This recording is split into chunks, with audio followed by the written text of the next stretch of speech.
What is up, everybody? I'm No Lux Given here with your afternoon snap, and today we're going to be taking a look at the games that got me to Infinite this season in Marvel Snap. I was playing an information-based Galactus list with both Daredevil and Kang, so that way I always knew what my opponent was planning on playing. And in this first game, I get pretty lucky because on this turn, I'm actually tied with my opponent, but I have priority, and that's huge because that means I get to flip over Galactus before my opponent flips over Nimrod, and this allows me to now Galactus into Luke's bar without having to worry about my opponent beating me in that location. And what's doubly important is that priority is now tied up again, and this time the tie goes to my opponent, which is exactly what I want because I want to win this location with Professor X, which will make everything in that location locked down.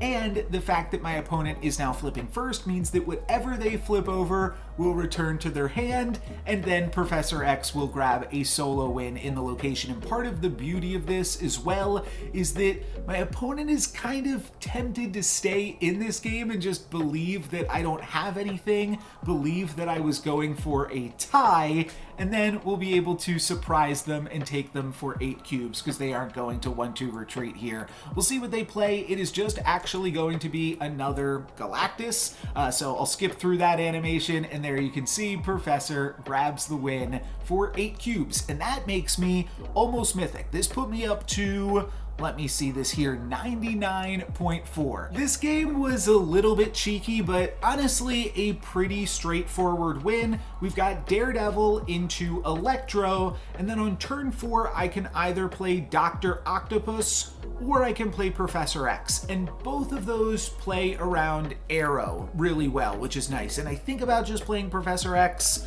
but ultimately I'm just going to go for the Dr. Octopus into that space. It allows me to potentially play around some other things. Sometimes you just drag the Arrow out. It also means Kang's better, Death is cheaper, and all of these things are also important as well. My opponent plays a Moon Girl, and we are going to drag out a Devil Dinosaur and a Mystique, copying nothing. But the important thing here is that now my opponent cannot arrow me back into Los Diablos base, so there's very few ways to actually play around my Galactus here. And we are going to see that they actually do have the arrow. I will jump ahead. I actually snap before they reveal what they're going to play, and that's because I'm basically playing around everything with the Doc Ock here, and I didn't want to snap after my opponent already revealed their play because then they probably won't let me take them for additional cubes here. But we do see that my opponent does indeed have arrow, so it doesn't really matter where I play my Galactus. That's where it's going.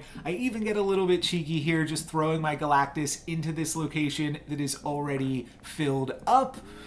But Arrow is going to drag me out of there, prevent that mistake, and then Galactus will blow up everything else. Unfortunately, I don't have the Null in my hand. That would be pretty massive. However, still get to make a pretty great play. I'll get to play Shang-Chi and Death this turn, and that basically plays around everything. If my opponent plays something big, then we'll get to Shang-Chi it, and if they play something small, then it has to still be 6 to 8 power.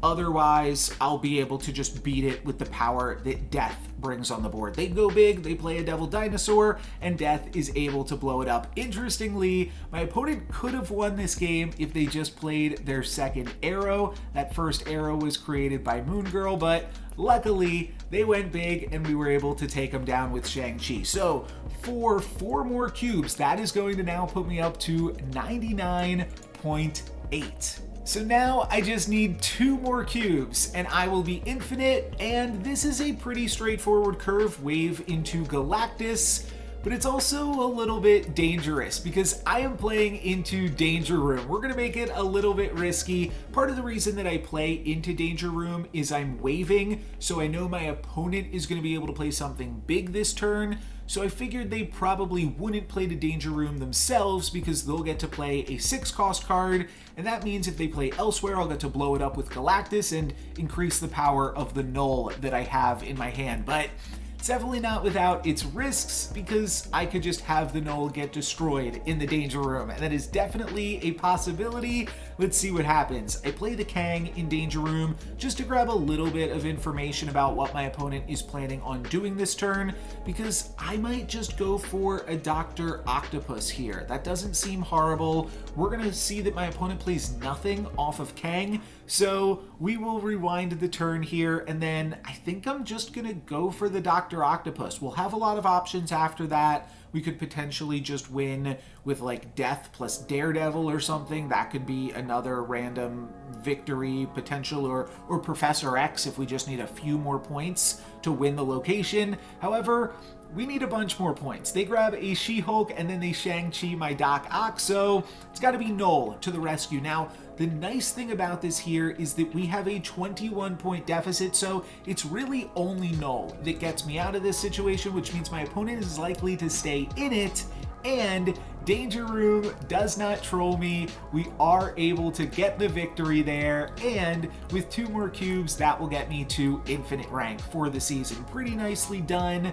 I did really enjoy this deck. I think I'm going to show like 1 or 2 more sweet games that I played with this deck as well, but there you go. There is the infinite card back. Here's a game after I already hit infinite. You could tell those other games were a little bit old because it was the old Arrow, though this one we've got Asteroid M, which is a newer location, and we're going to utilize one of the other win conditions that this deck has, which is a lockout strategy. And I've talked about this in the past with some of my other Galactus lists, but there's just so much overlap with lockout strategies. In Galactus, you've got Spider-Man, Professor X, Doc Ock. All of those are really good at locking your opponent out of locations. And even if Doc Ock gets destroyed by Shang-Chi every time, the fact that your opponent cannot play to that location is really good, especially when you combine it with locations like Morag, just continuing to lock your opponents out of the game. So I'm gonna snap here and play Kang. Kang and Daredevil are both really, really good with Galactus, and they're really good with lockout strategies, letting you see what your opponent is planning on doing before you see if you can lock them out of the game. And in this game, my opponent is just planning on playing a Bishop into Titan on turn 5. So that means I can beat them in that second location with a Professor X. And once they can't play to Titan, they can't play to Morag either. So my opponent is done for this game. We're going to lock them out of the game with this Professor, and then it's actually going to be pretty trivial to beat them in Asteroid M here as well. So there is another really nice win that also just kind of shows how information can be super powerful. I'll end on this one though, just an extremely powerful game. You might already be able to tell what's happening. Because of Superflow, I am able to play a turn 2 Electro into Murder World, and then I will get to follow that up with a turn 3 Dr. Octopus into that same location, blowing up 4 cards from my opponent's hand. And that is just really, really strong. Next turn I'll get to play Galactus wherever I dang well please, and yeah, that's just gonna be really, really awesome. So we will go for this Doc Ock here, and we'll see what we blow up on my opponent's side of the board. They are going to play a White Queen, so they will steal our Galactus. They'll know what is coming as well. They'll have some information, and then Doc Ock is also kind of an information card. It lets us see 4 cards from my opponent's hand before we blow them up. There is our Galactus, as well as a Wave, an Arrow, and a She-Hulk, and goodbye. So yeah, just thought this was a really fun game. Now we can play Galactus. I mean, I think my opponent, yeah, they just retreat immediately there. Turn 3 Doc Ock into Murder World is just way too good. That's gonna be it for me today. Thank you guys very much for watching. I'm No Luck's Given. Peace.